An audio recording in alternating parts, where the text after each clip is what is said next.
నాడు నా ఎమ్మెల్సీ పదవికి రాజీనామా ఇవ్వడం జరిగింది అధ్యక్ష. మీకు తమరికి చైర్మన్ ఫార్మాట్లోనే హౌస్ ఫార్మాట్లోనే రెసిగ్నేషన్ లెటర్ పంపాను అధ్యక్ష.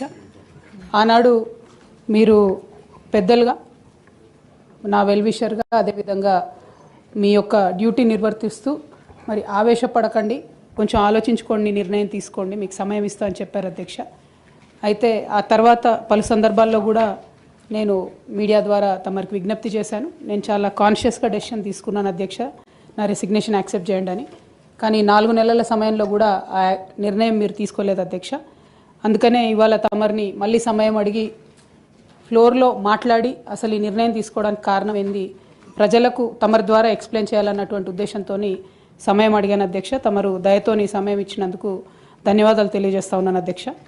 ముందుగా ఈ రాష్ట్రంలో 4 కోట్ల మంది ప్రజలుంటే 40 మంది మనం ఎమ్మెల్సీలో ఉంటాం అధ్యక్ష. పెద్దల సభలో కూర్చోవడం అనేటటువంటిది చాలా పెద్ద గౌరవం.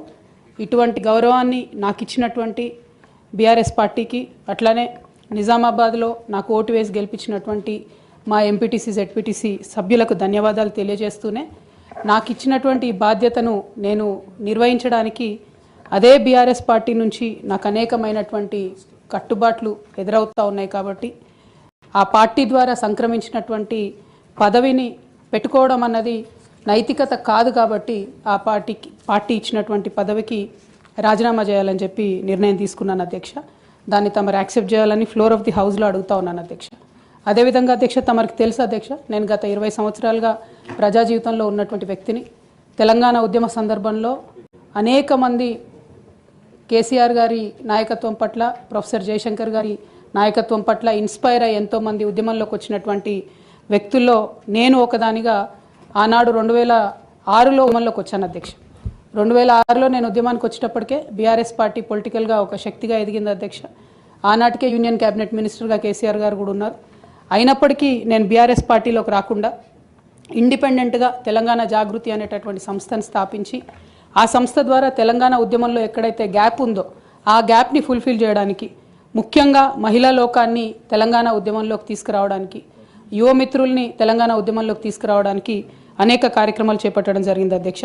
అందులో ప్రధానంగా ఏదైతే మన సంస్కృతి గురించి అనేకమైనటువంటి చిన్నచూపు చూసేటటువంటి పరిస్థితి ఉన్నటువంటి సందర్భంలో మన బతుకమ్మ మన గౌరవం అని చెప్పి బతుకమ్మ పండుగను ముందుకు తీసుకెళ్ళి నేను ఊరూరా తిరుగుతూ మరి బతుకమ్మ పండుగ మన ఆత్మగౌరవానికి ప్రతీక అని చాటి చెప్పేటటువంటి ప్రయత్నం చేశాను అధ్యక్ష.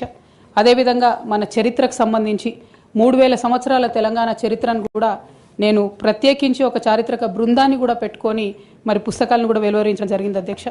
తెలంగాణలో ఉన్నటువంటి చారిత్రక కట్టడాలను పరిరక్షించడానికి, ఆ కట్టడాల చుట్టూ ఉన్నటువంటి చరిత్రను కూడా నేను నిక్షిప్తం చేయడానికి చేయని ప్రయత్నం అంటూ లేదు అధ్యక్ష. అట్లానే ప్రధాన స్రవంతి మీడియాలో, సినిమాల్లో మనకు జరుగుతున్నటువంటి అవమానం పట్ల ఆనాడు ఉమ్మడి రాష్ట్రంలో చాలా తీవ్రంగా కొట్లాడడం జరిగింది అధ్యక్ష.